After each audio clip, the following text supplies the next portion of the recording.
let's say. The 4.0 is a beautiful thing, and Dr. Washington is all about education. Okay? I'm all about education. But think about this from a competitive standpoint. You graduate with a 4.0, someone else graduates with a 4.0. At NC State, in our college alone, we turn out 400 graduates a year on average. And most of those people have 3 and up when they're moving out. So, they go into the job market and flood the job market with the same things you have. The same sheet of paper, the same GPA. What's the differentiating factor? And that's where the issue about relationships, skills, knowledge built. If you hadn't built any knowledge while you were in school, you were just in school. A lot of people, I love this one, they'll just come to campus, take the class, and go home and not even think a second thought. I mean, that's good, you're getting your education, but that's not going to be the only thing that's going to pull you over. You need the education plus the experience. You need the education plus the experience plus the ability to interact with individuals.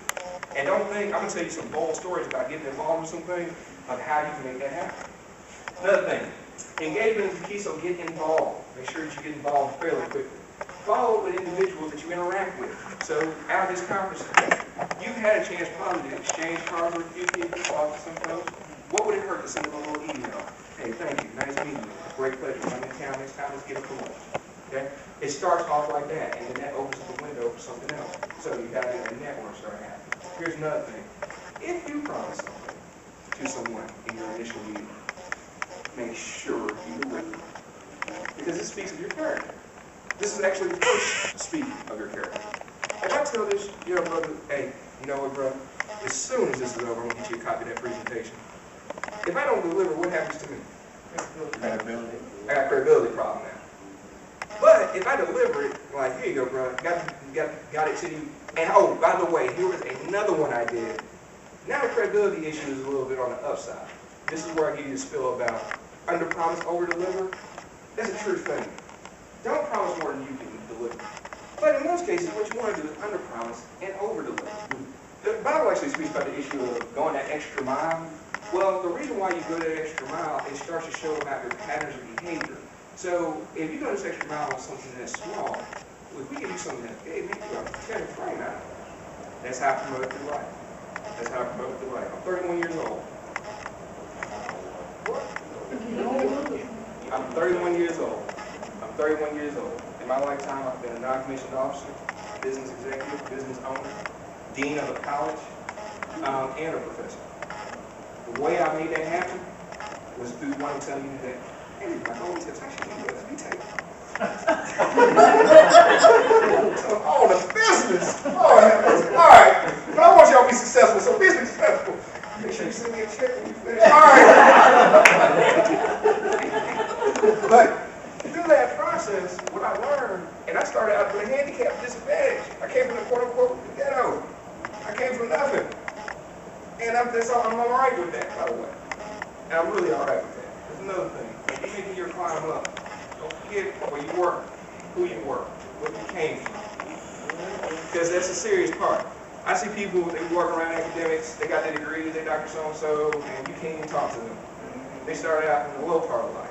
And that's why it's, as a black, and I'm just being real now. I can family, we can talk. As a black man, when I see another black man walk by another black man like he's trash, I can't stand it. Because you're responsible for that, brother. That's where the issue of not forgetting where you came from. Because when you do that, you put individuals on the outside. You make it seem like no one can be that. No one can attain it. Dang, man, I can't be that because look where this cat came from. Look how this cat is, and this, that, and the third. You got to cut some of that out. So you got to quit teaching that to teach you. We got to leave that on the shelf. See, I remember them days when I was sitting back there and I was wondering about what I was going to do. I remember those days when I was sitting back there and I was wondering if we were going to be a victim. And then when I see young brothers and sisters that be coming through, and when I say brothers and sisters, I don't limit it to race, because there's a whole bunch of people that's catching hell right now. They don't look like us, they may look like us, whatever. It's your job to extend. It's your job to extend. That's why when you look at this process of moving up in this thing we call life, you can't ever forget where you came from, or what it took for you to get where you are. I look now, back in those years, I look back at all the people that helped me, for all the people that gave me a word of encouragement, people that opened doors, God gave me favor, I couldn't fill this whole hotel room. But that comes from understanding what it took for you to make it through those whole hard years. And that's what we need more of in this world, to turn this thing around. All right. Next thing, send notes to those that help you. When people come through and they help you, make sure you let them know, because that's the motivation so they can help somebody else. That might be the thing that's a bright spot of their day. Do those things, because that helps us all as well. Check in with individuals in your network periodically, 6 months so, not even 6 months, every month so. Now when I'm talking about for business people, usually I tell business people you need to call your clients at least once a month. Call them, make sure everything is still good with them, and don't let them forget your place. Now when we're talking about personal relationships, you know, you got to make sure you keep that network strong, because one day you're going to reach out to those people and you don't want to forget your name. Okay, conflict. Woo! Yeah, I done told you some of my methods of dealing with conflicts. Let me go on through the correct way. So, conflict will arise. It's a natural process of life. It will arise in your studies. It will arise in your job. It will arise in places where you didn't even expect conflict to come from. First, don't say what's on your mind first. Don't say what's on your mind first. I know a lot of people in psychology, my psychology brothers and sisters, don't agree with me on this. They say you should have open communication with those who you work with and you tell. If you say what's on your mind, it might come out like this. That's why your mama's, that may not be it.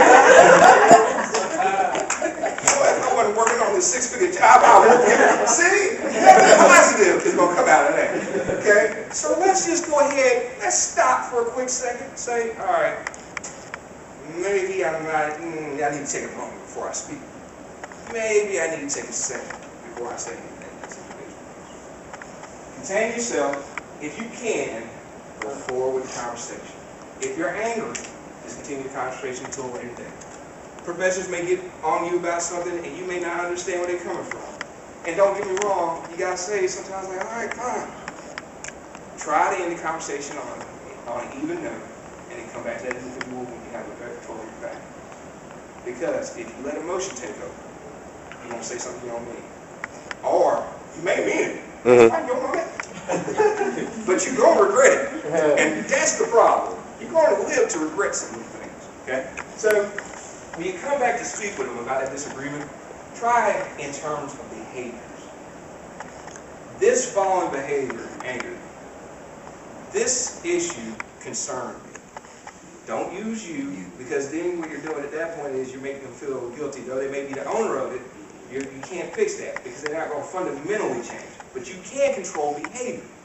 Okay? King even talked about this. Martin Luther King talked about this fundamental ideal when he was talking about lynching in the South. He came in and he said, look, I can't change a man's heart. God and religion's got to do that. But the law can keep him from lynching me. And that's fundamentally important. See, talk, discussion, we can regulate behavior. I cannot regulate emotional content. I cannot regulate emotional sentiment. But behavior can be regulated. It can be controlled. So, if we speak in terms of behavior, we have a better opportunity to make this happen. Hey, you can hate me all you want. Just don't call me outside my name. You good to go. All right. So, let's be honest about the source of the conflict. Conflict is a fundamental source issue. Say, for example, and this leads me into line 2, if you're the source of the conflict, well, y'all ain't told me now anymore. Now it's all now I got to watch it now. Like, yo, what you? Because what? Me? Yes, you. If you are a part of the source, for example, it came from your actions, your issues, the way you proceeded, well, gotta regulate that. That was me. I'm sorry. My bad. Here's the thing. If you are the source of the issue, go in and apologize without excuses. Dang, I'm so sorry. I'm so sorry, brother. And leave that there. But see, most people, you know how they do? They apologize. This is how it starts. Dang, I'm sorry. But you know